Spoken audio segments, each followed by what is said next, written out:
오늘 우리가 함께 나누고자 하는 성령의 열매는 자비입니다.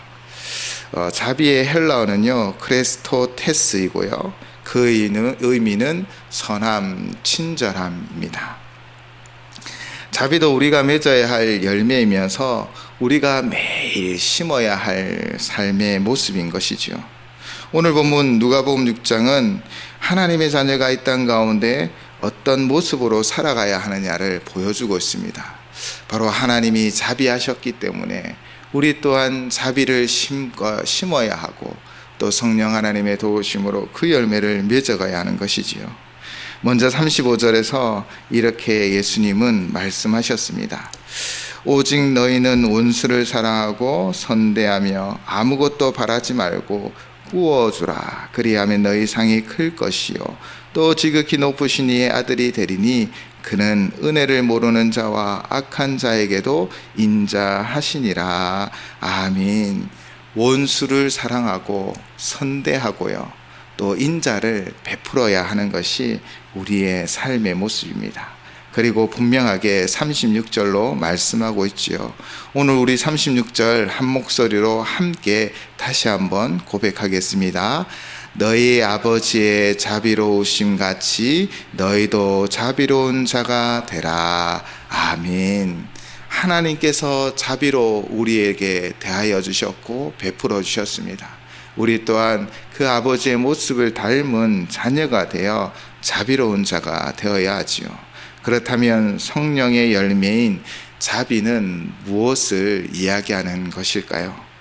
예수님에 대한 이야기를 성경에서 읽다 보면 늘 반복되어지는 표현이 있습니다.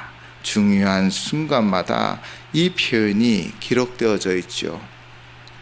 그것은 바로 예수께서 불쌍히 여기사라는 구절입니다.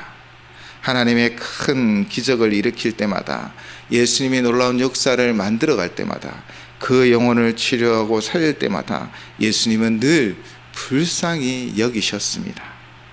예수님은 사람을 만날 때 불쌍히 여기셨고 그들을 살려주시기 원하셨고 다 주고 싶어 하셨습니다. 이는 단순히 구걸하는 사람에게 적선하는 모습을 말하는 것이 아닙니다. 영혼을 사랑하고 그 영혼의 결핍을 채우고자 하는 마음입니다. 이는 친절로 드러나는 것입니다. 우리가 영혼을 사랑할 때 우리 안에 그들을 향한 자비가 생기고 친절함이 생기는 것이죠. 그런데 성경은 너희 아버지의 자비로우심과 같이라고 우리에게 가르칩니다. 이는 우리가 먼저 하나님의 자비를 누린 대상이었습니다.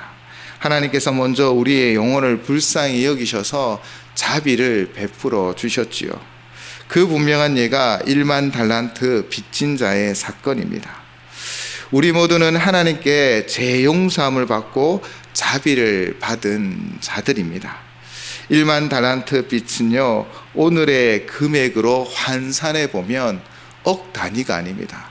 바로 조 단위의 금액으로 계산되어진다고 합니다.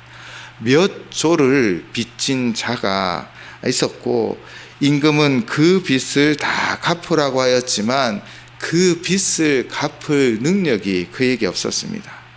임금은 그의 몸과 아내와 자식들 모든 소유를 다 팔아 갚게 하려고 하였지만 빚진 자가 간절히 요청하며 임금에게 그 모든 빚에 대하여 그 간절한 탕감을 요청하였기에 그 빚을 다 탕감하여 주었지요. 이처럼 우리가 먼저 그의 자비 가운데 우리의 모든 죄의 대가, 그 죄의 문제를 해결받았습니다. 우리 영혼의 필요인 구원을 우리는 세상보다 더 큰 십자가의 보혈로 그 죄의 대가가 치루어졌고 공짜로 받아 누리고 있는 것이지요. 우리의 모든 죄가 다 탕감을 받은 것입니다. 하나님께서 우리를 자비를 베풀어 구원하여 주셨습니다. 그러하기에 우리가 해야 할 일이 무엇이란 말입니까? 바로 우리가 자비를 베풀어야 합니다. 그러나 우리의 모습은 어떠하였습니까? 예수님께서 1만 달란트 빚진 자의 비유를 통하여 우리의 현 모습을 보여주십니다. 그 조 단위의 탕감을 받은 자가요, 100다니엘은 빚진 자를 향하여 그를 자비 없이 옥에 가둡니다. 한 데나리온은요, 일꾼이 하루치 품삯으로 밟는 품삯이라고 합니다. 하루 품삯을 10만 원으로 계산한다면 약 1,000만 원의 돈이 됩니다. 결코 작은 돈은 아닐 것입니다. 그러나 지금 빚을 탕감받은 자는요, 바로 조 단위의 그 자비를 받았습니다. 그럼에도 그 임금의 은혜에 감사하기는커녕 영혼을 불쌍히 여기지 않고 옥에 가두는 그 행위를 저지른 것이지요. 결국 이 사실을 알게 된 임금이 어떻게 하였습니까? 1만 달란트 탕감받은 자를 옥에 가두었습니다. 우리가 자비를 행하지 못하는 이유가 무엇일까요? 그것은 우리가 하나님의 은혜를 잊어버렸기 때문입니다. 용서받은 죄인이라는 것을 잊어버렸기 때문이지요. 우리 모두는 하나님의 자비를 받아 이곳에 있고 우리의 삶을 살아갑니다. 우리의 하나님은 자비로우셨습니다. 우리는 우리가 먼저 늘 하나님의 자비를 누리고 있음을 믿고 알고 그 자비를 따라 행하는 하나님의 자녀가 되셔야 합니다. 그때 영혼을 살리고 하나님의 역사를 이루어가며 우리의 공동체를 아름답게 가꾸어 가는 것입니다. 37절 말씀입니다. 비판하지 말라. 그리하면 너희가 비판을 받지 않을 것이요. 정죄하지 말라. 그리하면 너희가 정죄를 받지 않을 것이요. 용서하라. 그리하면 너희가 용서를 받을 것이요. 아멘. 타인의 영혼의 결핍을 살피며 자비를 베풀며 비판하지 않고 정죄하지 않고 용서하는 삶, 그것이 바로 우리 하나님의 자비를 누린, 또한 그 자비를 행하는 우리의 삶이 되어져야 합니다. 또 38절 말씀입니다. 주라. 그리하면 너희에게 줄 것이니 곧 후이되어 누르고 흔들어 넘치도록 하여 너희에게 안겨주리라. 너희가 헤아리는 그 헤아림으로 너희도 헤아림을 도로 받을 것이니라. 아멘. 자비를 베푸는 삶의 자리에 주께서 함께하여 주셔서 그 헤아림으로 도로 다 받게 하여 주실 것을 믿습니다. 자비는 예수님께서 영혼의 결핍을 보시고 불쌍히 여기는 마음으로 섬겼던 모습입니다. 우리도 사람들의 외적 모습이 아니라 그 중심에 영혼의 결핍을 바라보며 자비를 베풀고 친절한 삶 살아가시기를, 그렇게 자비의 열매를 맺어가시기를 주님의 이름으로 축원을 드립니다.